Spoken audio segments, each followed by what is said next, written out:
Good evening, ladies and gentlemen. It is my hope that this video will find you in good health. It's actually another evening. I can see the sun setting that side already. I've always maintained on this platform that in politics, nothing happens out of mere coincidence. Everything in politics is normally well planned, well scripted, and executed to achieve a specific political objectives. Raila Odinga was in Muranga County today. That event is a huge success. The question is, what was the objective of that meeting? Because for me, I can clearly tell that President Uhuru Kenyatta is clearly introducing Raila Odinga to the people of the larger Mount Kenya based on his latest moves. Let me take you back a bit. There was that Igathe event which Raila Amolo attended. That event was full of Kikuyu tycoons. That was again an event which was significant politically speaking. Last week but one, Raila Odinga was in Mombasa. And he held a meeting with the leadership from the larger Mount Kenya region. That was the first time I was seeing the leadership from the larger Mount Kenya region meeting with Raila Odinga. But they were just few.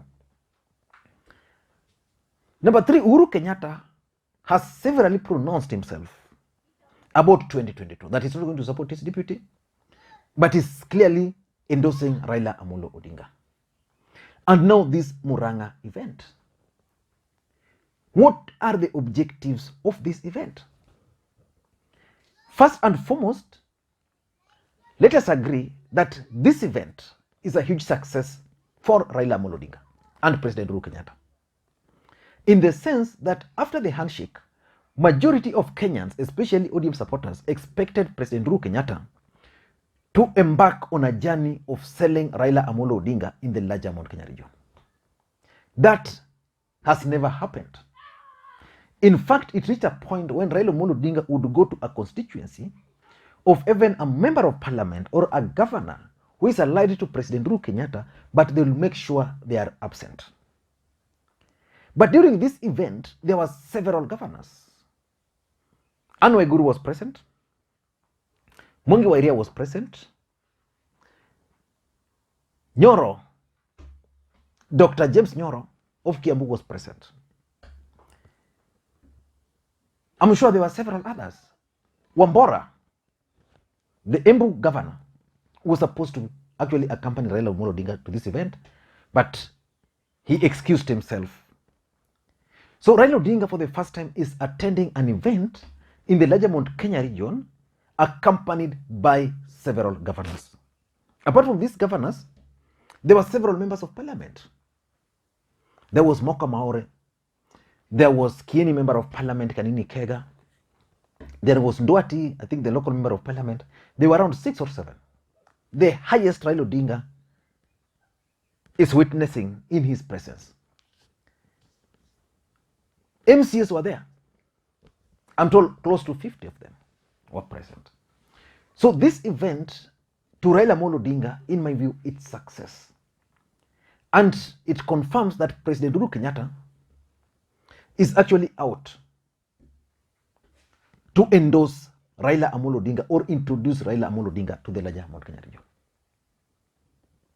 But what were the objectives of this meeting? Now, before we get into all those, if you are watching this channel for the first time, please take a second or two, click the subscribe button so that next time you produce a video like this, YouTube will automatically notify you. Now, what were the objectives of this meeting? In my view, I can pick up a few issues.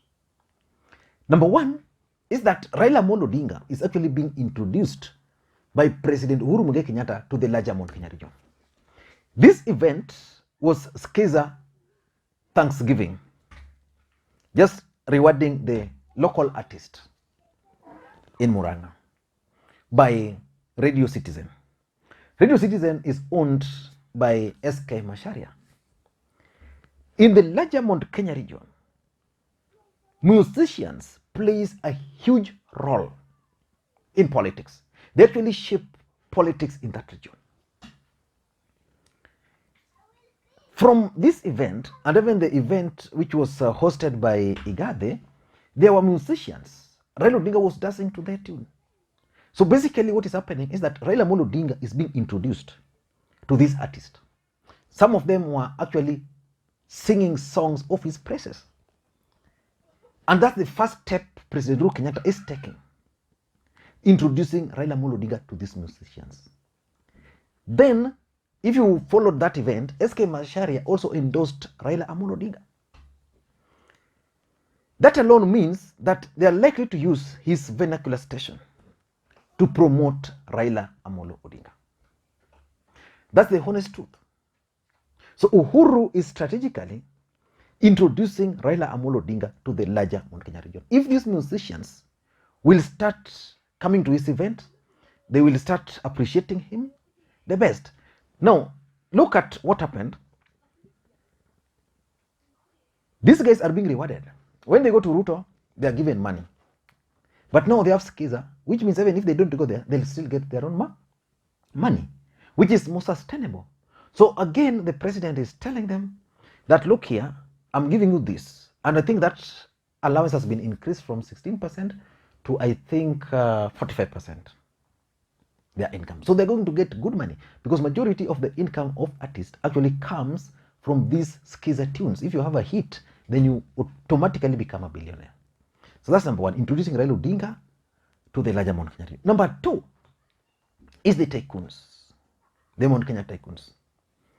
You know, there's a narrative in the larger Mount Kenya region about the dynasty and the hustlers. I looked at the faces of the people who were at that event. I can assure you, they're not just ordinary people. The other truth is that hustlers, an ordinary person like me, the farthest I can go is to go to a rally. Then the other farthest I can go is to cast my ballot. But I don't determine who becomes the president, who becomes my member of parliament. I can only vote because votes is a right. These tycoons will influence a lot. I was going through comments online today. And for example, I saw a guy called Fuata Nyuki. For the first time, I saw him endorsing Raila Odinga. And I was reading the comments, even on the Raila Odinga's page. Normally, the people of Mount Kenya region would always camp there just to throw insults. But you could see some of them changing tunes. So these tycoons, in my view, are going to play a role for Raila Odinga. They are going to influence their people. These people employ thousands and thousands and thousands of people in their farms. Most of those people will be influenced. They pay school fees. They participate in community activities. So basically, they are opinion shapers in that region, and they are respected. So the mere fact that these tycoons are now coming close to Raila Odinga means they have been told by the president that, what up? Number three, the third thing, which again is important, is the mere fact that at least today, the issue of the presidency of Raila Odinga is going to be talked about. For a long time, and I talked to several members of parliament, by the way, especially the ODM ones, and they were telling me that their biggest problem is that Uhuru is not talking about Raila Odinga. There's nobody who is talking about Raila Odinga in the larger Mount Kenya region. And that's why they liked Commander, and that's why they liked David Murade, because these two gentlemen were the only people who were comfortable talking about Raila Odinga's presidency in that region. But today we are here, people gathered, and people talking about Raila Odinga's presidency. So the mere fact that people are talking about Raila Odinga in the larger Mount Kenya region is good for him. Because the fact of the matter is that I think even Raila Odinga, in his own calculation, he cannot bank on the larger Mount Kenya region. But if they can start listening to him, he can go to an event, dance, then come back peacefully, then that's a huge thing for him. Number 4, they are also laying, Uhuru Kenyatta is also laying the ground for his grand tour of the region with Raila Amolo Odinga. The truth of the matter is that Uhuru Kenyatta is a very shrewd politician. Uhuru Kenyatta makes very little moves. It's very difficult to predict President Uhuru Kenyatta. He's unlike Raila Amolo Odinga. You can always just predict Raila Amolo Odinga and know his next move. For Uhuru, you can't know. That's why even today, people are not sure whether it's endorsing Raila, he's going for Gideon, whether it's the guy behind the One Kenya Alliance movement, whether it's, that's Uhuru Kenyatta. So he's planning to go to the ground. But the ground has been hostile for a very long time. What do you think he should do? Move strategically. Start organizing these events. Yeah, then he will invite Raila Amolo Odinga. Just remember the other day he was in Ukambani. He tagged Raila Amolo Odinga along. Again, I did a video on that. It was an endorsement.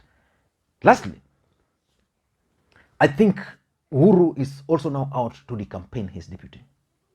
How do you decampaign your deputy? Support someone else. He's busy supporting Raila Amolo Odinga for the presidency. And if you listen closely, you'll realize that even the One Kenya Alliance, Uhuru Kenyatta is sending a message to them. Uhuru is telling them that if you are expecting my endorsement, then you are either here or there. So I'm with Raila, so follow this path. That's basically what I'm getting in all this. If you've not watched the entire speeches there, please, I want to challenge you to take your time, look for those videos, the speeches by the various leaders, then you'll understand what I'm talking about. I don't know what you think. If you're watching again this video for the first time, please take a second or two, click subscribe button so that next time we produce a video like this, YouTube will automatically notify you. And to the subscribers, I want to continue thanking you guys for your continued support. Without that support, this channel cannot be where it is today. Thank you guys, and may you have a good day.